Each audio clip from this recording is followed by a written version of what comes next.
rights struggle, the peace movement, the women's movement. We played in East Berlin 1 year before the fall of the Berlin Wall.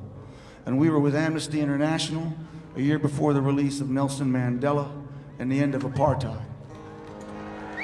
These were days when you could feel the winds of change moving and the world shifting beneath your feet. And we both remember another galvanizing moment, the night that President Obama was elected.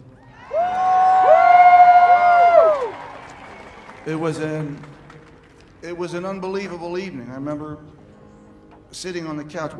It was an evening when the hope of your heart felt fulfilled. When you could feel the locked doors of the past, you could feel them being blown open to new and unimaginable possibilities, to hope and to change. But today, we have another battle. Now we're charged with the hard daily struggle to make those possibilities real and enduring in a world that challenges your hopefulness, a world that is often brutally resistant to change. We've lived through that struggle over the past 4 years when the forces of opposition have been tireless. I stood with President Obama 4 years ago, and I'm proud to be standing with him here today. Because he promised me a ride on Air Force One. But I am thankful for the historic advances in healthcare.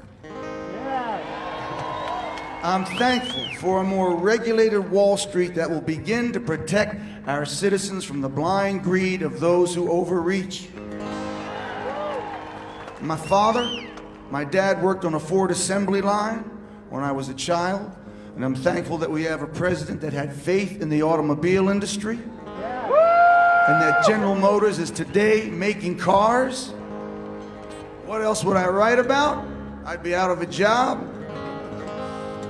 I'm thankful that we have a decisive president working hard to keep America safe, and I'm appreciative of the fact that, as promised, he has ended the war in Iraq and is bringing the war in Afghanistan to a close.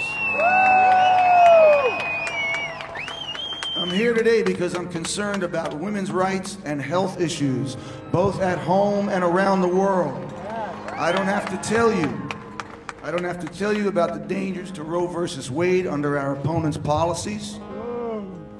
I'm also troubled by 30 years of an increasing disparity in wealth between our best-off citizens and everyday Americans. That is a disparity that threatens to divide us into two distinct and separate nations. We have to be better than that.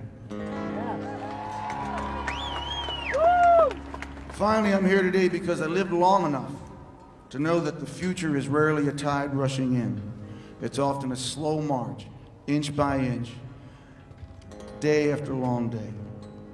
And we're in the midst of one of those long days right now. And I believe that President Obama feels those days in his bones for all 100% of us, and he's going to live those days with us. President Obama ran last time as a man of hope and change, and you hear a lot of talk about how things are different now. Things aren't any different now. They're just realer. It's crunch time now. The president's job, our job, yours and mine, whether you're a Republican, a Democrat, an independent, rich, poor, black, brown, white, gay, straight, soldier, civilian, is to keep that hope alive, to combat the cynicism and apathy that is out there, and to believe in your power and our power to change our lives and the world that we live in. So let's go to work tomorrow and the day after and the day after that. Let's re-elect President Barack Obama to carry our standard forward towards the America that awaits us.